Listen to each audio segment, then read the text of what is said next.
According to legend, a savage tribe of hominids known as Nittaewo once lived in Sri Lanka. The question is, who or what were they?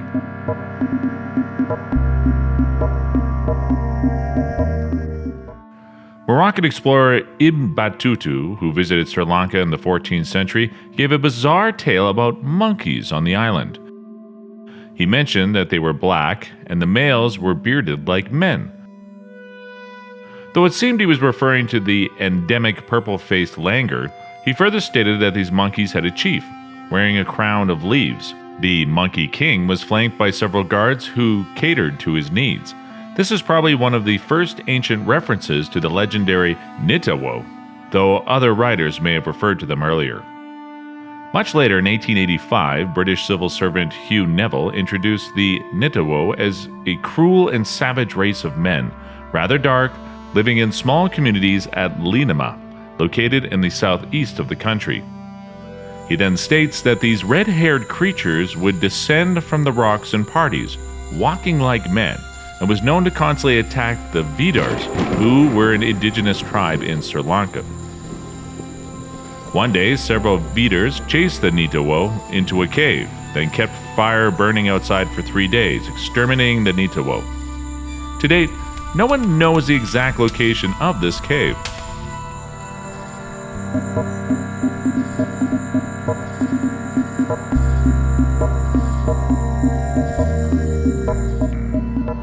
In 1914, Frederick Lewis confirms the Nittawa story, highlighting that the extermination of the Nittawa took place around 150 years ago, in the 1700s.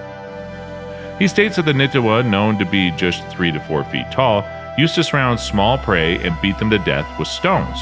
Thereafter, they would disembowel the animal and eat it.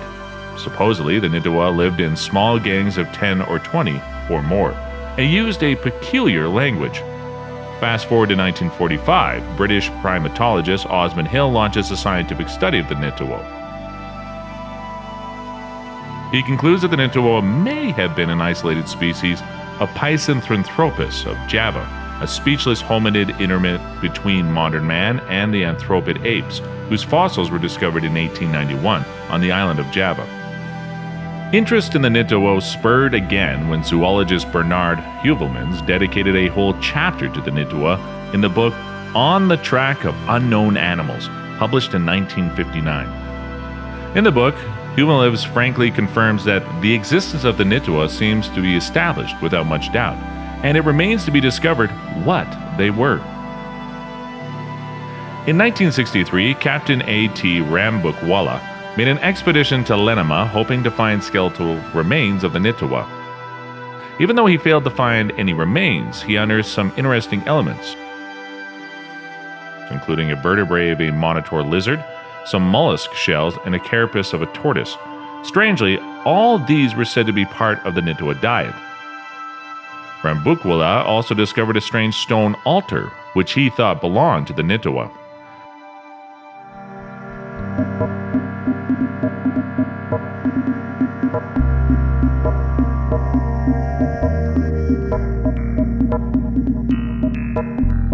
Dr. R.L. Spittle, a famous physician and author, proposed a different theory.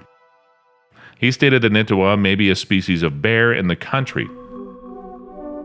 In 1885, Hugh Neville wrote of a brown bear in Sri Lanka, mentioning that it's rarely found in the wild district in southeast Sri Lanka. Interestingly, this was the same region that the Nittawa inhabited. The bear, referred to by locals as the Rahu Wallarha, was known to be smaller than the sloth bear. It had dark brown fur and was supposedly very savage.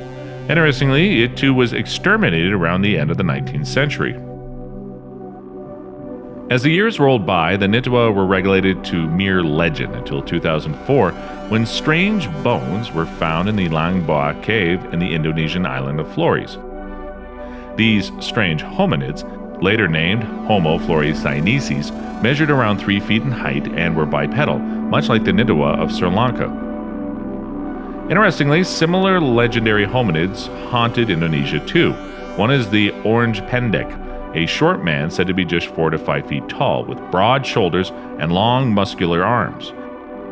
Then there's the Ibu Gogo, also known as short hairy hominids, who were similarly wiped out by a local indigenous group. Strangely, the Ibu Gogo were extinct around the 19th century, about the same time the Nittawa were exterminated from Sri Lanka. In light of these recent discoveries, maybe somewhere in the eastern jungles of Sri Lanka, there's a cave with clues waiting to be uncovered that may rewrite Sri Lankan history.